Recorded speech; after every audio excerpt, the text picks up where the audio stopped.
అందరికీ నమస్కారం. దాసరి రాము తెలంగాణ బలిజా కాపు JAC south India convener.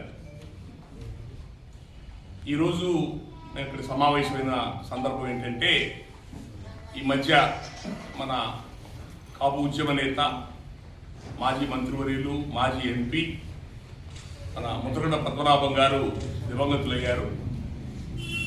వారికి సంబంధించి అటు రాజకీయంగా అనేక పార్టీల్లో వారు సేవలు అందించారు, అట్లాగే కాపు కులానికి కూడా అనేక సేవలు అందించారు. వారిని సంస్మరించుకోవడానికి అన్ని జిల్లాల్లో కూడా వారికి సంతాప సభలు ఏర్పాటు చేస్తున్నాం కాపు సంఘాల తరఫున. గుంటూరులో ఉమ్మడి గుంటూరు జిల్లా కేంద్రంగా వారికి ఒక భారీ సంతాప సభ ఏర్పాటు చేయాలని మా జిల్లా పెద్దలందరితో కలిసి మాట్లాడుకొని నిర్ణయం తీసుకున్నాం.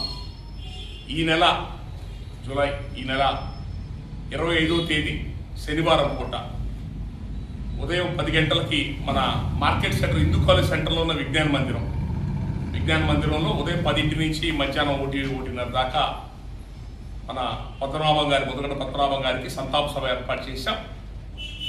ఈ కార్యక్రమానికి అన్ని రాజకీయ పార్టీ పెద్దల్ని ఆహ్వానిస్తున్నాం.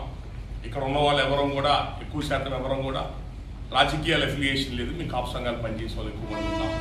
మీ అందరం బాధ్యత తీసుకొని అన్ని రాజకీయ పార్టీ పెద్దలు, ఎందుకంటే ఆయన అనేక రాజకీయ పార్టీలో సేవలు అందించారు, వాళ్ళని ఉమ్మడి గుంటూరు జిల్లా సంబంధించిన అన్ని నియోజకవర్గాలకు సంబంధించిన కాపు సంఘం పెద్దల్ని, గుంటూరు నగరంలో ఉన్న కాపు సంఘీయులందరినీ కూడా, అట్లాగే ఇతర కులాల్లో కూడా సమాజానికి సేవలు అందించిన పెద్దలందరినీ కూడా ఈ కార్యక్రమానికి ఆహ్వానించాము. మన గుంటూరు జిల్లా వాసుల్ని, కాపు సంఘీయులందరినీ కోరుతుంది ఒకటే, ముద్రగడ పద్మనాభం గారు వారు జీవితం మొత్తం కూడా ఈ కాపు కులానికి తన రాజకీయ జీవితాన్ని పణంగా పెట్టి కాపు కులానికి ఎంతో సేవలు అందించారు. కాపుల యొక్క రిజర్వేషన్ జీవో నెంబర్ 30 కానివ్వండి, కాపు కార్పొరేషన్ కానివ్వండి, ఇట్లాంటి చాలా విషయాలన్నీ కూడా పద్మనాభం గారి యొక్క పోరాటాల ఫలితం అది. అలాంటి వ్యక్తులు సమాజం కోసం పనిచేసిన వాళ్ళు, జాతి కోసం పనిచేసిన వాళ్ళని గుర్తుపెట్టుకోవడం, వాళ్ళని స్మరించుకోవడం మా అందరి బాధ్యత. కాబట్టి వారి కోసం ఏర్పాటు చేసిన రేపు 25వ తారీఖున గుంటూరులో ఏర్పాటు చేసిన సంతాప సభలో కాపు సంఘీయులందరూ కూడా, వివిధ పార్టీల నుంచి వచ్చిన పెద్దలందరూ కూడా తప్పకుండా పాల్గొని ఆ కార్యక్రమంలో పద్మనాభం గారికి ఘనంగా నివాళులు అర్పించాలని కోరుకుంటున్నాను. Thank you. మిత్రులు, మీడియా మిత్రులందరూ కూడా నమస్కారాలు తెలియజేసుకుంటున్నాం. మరి రాము గారు చెప్పినట్టు దిగవంతన మన కీర్తిశేషులు పద్మనాభం గారికి సంతాప సభ ఏర్పాటు చేసుకోవడం జరిగింది. మరి ఆయన చేసిన విశేషాలన్నీ కూడా చెప్పడం జరిగింది. జీవో నెంబర్ 30 తీసుకురావడం కానీ, అదేవిధంగా ఓసీల్లో 10% రిజర్వేషన్ ఉంటే ఆ రిజర్వేషన్లో 5% ఇస్తానని చెప్పి చంద్రబాబు నాయుడు గారు 14 to 19 మధ్యలో అనౌన్స్ చేయడం కూడా జరిగింది. అది కూడా ఆయన యొక్క పోరాట పథమే. మరి మాజీ మంత్రివర్యులు ఎన్టీ రామారావు గారి దగ్గర ఎక్సైజ్ మినిస్టర్గా పనిచేస్తూ ఒక్క చిన్న మాట తేడా వచ్చేసి రిజైన్ చేసి ట్రైన్లో పడి తూర్పుగోదావరి జిల్లా కిర్లంపూడి వచ్చిన వ్యక్తి అతను. ఎందుకంటే మాట పడే రకం కాదు, కరప్షన్ లేదు, ప్రజలకు సేవ చేయాలనే ఉద్దేశం ఎప్పుడు తన మనసులో ఉంటుంది. డైలీ తన ఇంట్లో ఒక 200 మంది పైన భోజనం చేస్తూ ఉంటారు. తన ఇంట్లో ఎక్కడి నుంచైనా రాని భోజనం చేయలేకుండా ఆయన పోనీయుడు. ప్రజల మనిషి, ప్రజల కోసం మీరు చూశారు అనేక ఉద్యమాల్లో, మీడియా మిత్రులు తెలియదేం కాదు, అనేక ఉద్యమాల్లో ఆయన పార్టిసిపేట్ చేస్తే లక్షల మంది సంఘీయులు అతని వెనకాల ప్రయాణం చేసి బయలుదేరి అతనితో ఉద్యమంలో పాల్గొని అనేక రకాలుగా ఆయనకు అండగా ఉండడం జరిగింది. ఆయన కూడా ప్రజల పట్ల ఒక కులము, ఒక మతం అని కాదు, చివరికి ఏంటంటే బీసీల్లో జరిస్తే ఈ కులానికి న్యాయం జరుగుద్ది, ఈ కులం లార్జెస్ట్ కులం, కానీ లార్జెస్ట్ కులం అయినా వీళ్ళు అన్యాయం అయిపోతున్నారు, కాపుల్లో ఎక్కువ మంది పేదలు ఉన్నారు, వీళ్ళకి రిజర్వేషన్ వస్తే కానీ వీళ్ళకి ప్రతిఫలాలు తగ్గుతాయి అనే ఆలోచనతో ఆయన ఆ చివరి మినిట్లో ఉద్యమాన్ని టేకప్ చేయడం జరిగింది.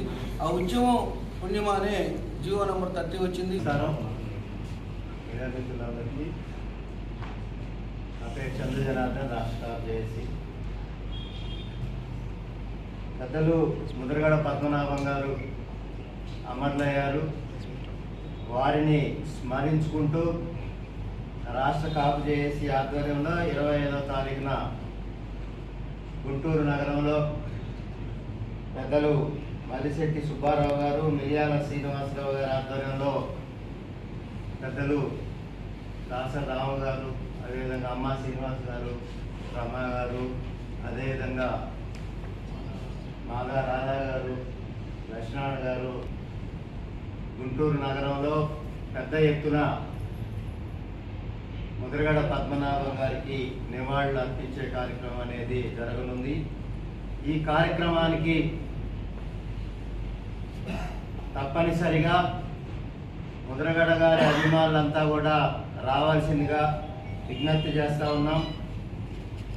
ముద్రగడ పద్మనాభం గారు ఉమ్మడి రాష్ట్రంలో తెలగ, బలిజ, కాపు, ఒంటరి హక్కుల కోసం నినదించారు.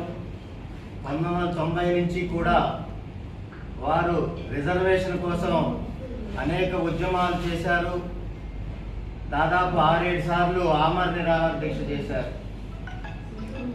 ఈరోజు కాపు రిజర్వేషన్కి సంబంధించిన అంశంలో ఆ రోజు జీవో నెంబర్ 30 నుంచి కాపు కార్పొరేషన్ ఏర్పాటు దాకా, విదేశీ విద్య దాకా ఇవన్నీ కూడా వారు చేసిన ఉద్యమాలకి ఫలితాలుగానే మనం భావించాల్సిన అవసరం ఉంది.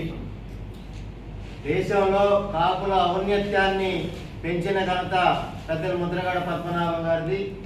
తుని గర్జనలో దాదాపుగా 15 లక్షల మంది కుటుంబ సభ్యులంతా ఒక చోట చేరి హక్కుల కోసం పోరాడిన ఘనత, నాయకత్వం వహించిన ఘనత పెద్దలు ముద్రగడ పద్మనాభం గారిది. వారు ఏ రోజు మంత్రి పదవైనా, ఎంపీ పదవైనా, ఎమ్మెల్యే పదవైనా లెక్క చేయకుండా కాపు హక్కుల కోసం పోరాడిన ఘన కీర్తి కలిగిన నాయకుడు పెద్దలు ముద్రగడ పద్మనాభం గారు. వారికి ఈరోజు గ్రామ, మండల, డివిజన్, జిల్లా స్థాయిలో, రాష్ట్ర స్థాయిలో అనేక సంతాప సంస్మరణ సభలు రాజకీయాలకు అతీతంగా, పార్టీలకు అతీతంగా కొనసాగుతూ ఉన్నాయి. కాబట్టి అందులో భాగంగా ఈరోజు పెద్దలందరూ కలిసి గుంటూరు జిల్లాలో, గుంటూరు వేదికగా ఉమ్మడి గుంటూరు జిల్లాకు సంబంధించి పెద్దలు ముద్రగడ పద్మనాభం గారి అభిమానులతో, ఆత్మీయులతో శనివారం నాడు సంతాప సభ ఏర్పాటు చేయనున్నది. కాబట్టి అందరూ వచ్చి తప్పనిసరిగా నివాళులు అర్పించాల్సిందిగా కోరుతా ఉన్నాం.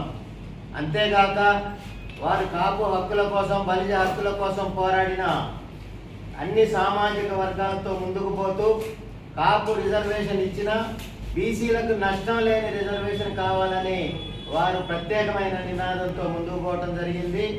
కోనసీమ జిల్లాలకి అంబేద్కర్ గారి పేరు నామకరణం చేయాలని డిమాండ్ చేసిన వ్యక్తి పెద్దలు ముద్రగడ పద్మనాభం గారు.